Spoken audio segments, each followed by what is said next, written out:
बिस्मिल्लाहिर्रहमानिर्रहीम। अस्सलाम वालेकुम dear students, how are you? Hope you are doing well.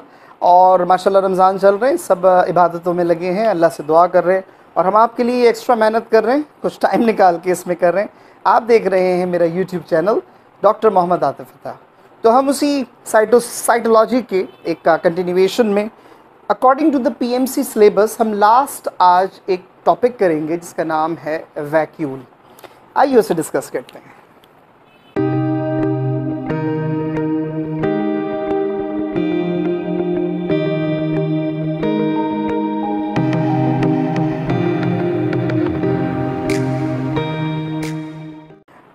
तो प्यारे बच्चों, आपने ये याद रखना है कि वैक्यूल जो है बेसिकली ये नॉर्मली प्लांट सेल में होता है, एनिमल सेल में ये नहीं होता। पॉइंट याद रखने वाला।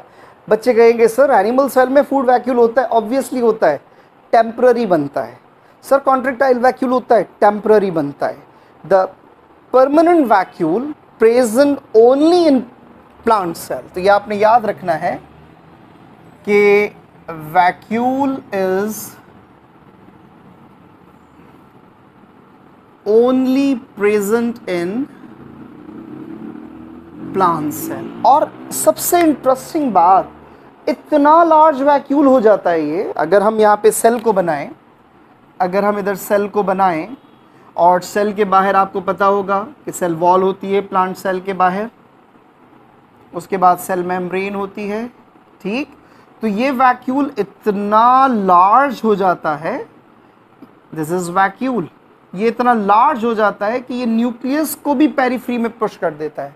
तो याद रखिएगा, in plant cell vacuole is so large it pushes nucleus towards periphery। याद रखिएगा, ठीक है बच्चों। तो ये बिल्कुल न्यूक्लियस को पुश कर देता है टुवर्ड्स पेरिफ्री। अच्छा याद रखना है, vacuole is a non membrane bound cell organelle. Sir tonoplast होती है, भाई मान लिया। टोनोप्लास्ट वो मेम्ब्रेन है जो वो सराउंडिंग में नजर आ रही है। जैसे जैसे फूड आती जाएगी इसका साइज़ बढ़ता जाएगा। असल में मैंने आपको बताया था membrane bound, non membrane bound. जो नॉन मेम्ब्रेन बाउंड ऑर्गेनल्स होते हैं वो दूसरों की मेम्ब्रेन को यूज़ करते हैं। और मैंने आपको एग्जांपल दी थी, अगर आप रिकॉल करें। क्या एग्जांपल दी थी मैंने आपको? टीवी लाउंज, यहाँ बिठा टीवी लाउंज ठीक है। तो बच्चों आपने याद रखना है, the membrane that appears around the vacuole is tonoplast. So the membrane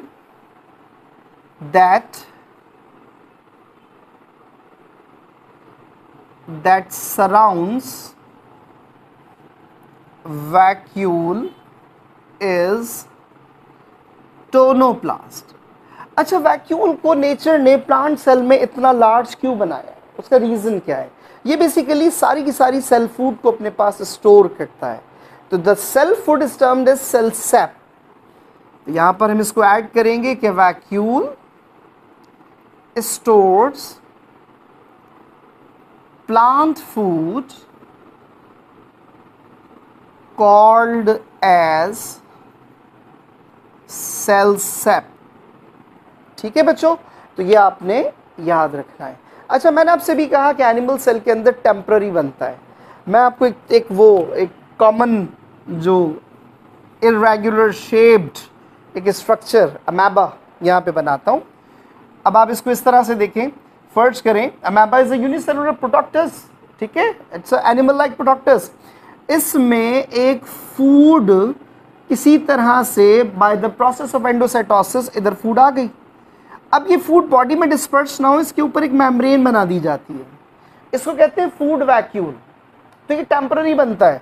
इस पर लाइसोसोम ने एक्ट किया, डाइजेस्ट किया, सिंप्लीफाई किया, यूजफुल सब्सटेंस को अपने पास इसने स्टोर किया, वेस्ट को ये बाहर फेंक देगा। अब ये फर्ज करें वेस्ट है, अगर वेस्ट को इसने बाहर फेंक दिया है तो बच्चों याद रखिएगा, फिर वही सेम मैं रिपीट करूंगा, पूरे अमेबा में डिस्पर्स ना हो, इसके ऊपर एक मेम्ब्रेन बना दी जाती है, इसको कहते हैं कॉन्ट्रैक्टाइल वैक्यूल, टेम्पररी वैक्यूल। तो एनिमल में टेम्पररी होते हैं, फिर ये एक्सोसाइटोसिस के थ्रू बाहर आ जाएगा। ठीक है, तो याद रखना है vacuole is the peculiarity of the plant cell. ठीक है, एनिमल सेल में टेम्पररी बनेगा और बन सकता है किसमें, प्रोडक्टिस में बनता है, बिल्कुल बनता है, लेकिन टेम्पररी, और बनने के बाद वो फिर ख़त्म हो जाता है। ठीक है, अच्छा एक और बड़ी ज़बरदस्त बात है, लेकिन आपने बुक में पढ़ी होगी, वो क्या, वैक्यूल को कहा जाता है प्लांट्स लाइसोसोम। जैसे लाइसोसोम को हमने डिस्कस किया था, तो मैंने आपसे कहा था कि लाइसोसोम के पास हाइड्रोलिटिक एंजाइम्स हैं।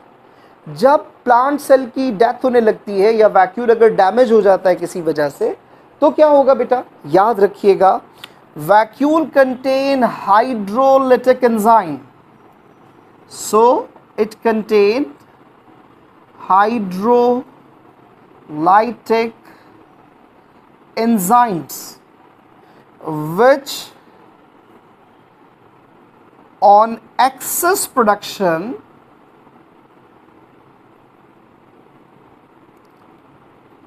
causes autophagy। याद है मैंने कहा था it is a process, autophagy, and called as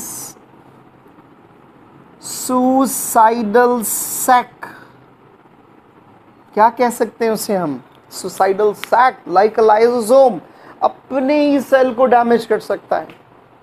ठीक है बच्चों, ये एक छोटा सा टॉपिक था। यहाँ पर हमारी साइटोलॉजी मुकम्मल हो चुकी है। हमने डिस्कस किया from cell, division of cells, types of cells, parts of cells, cell wall, cell membrane, nucleus में कंपोनेंट्स होते हैं, क्रोमोसोम वगैरह डिस्कस किए थे, देन साइटोप्लाज्म, साइटोप्लाज्मिक ऑर्गेनल, या हमारा पीएमसी का ये फर्स्ट यूनिट मुकम्मल होता है।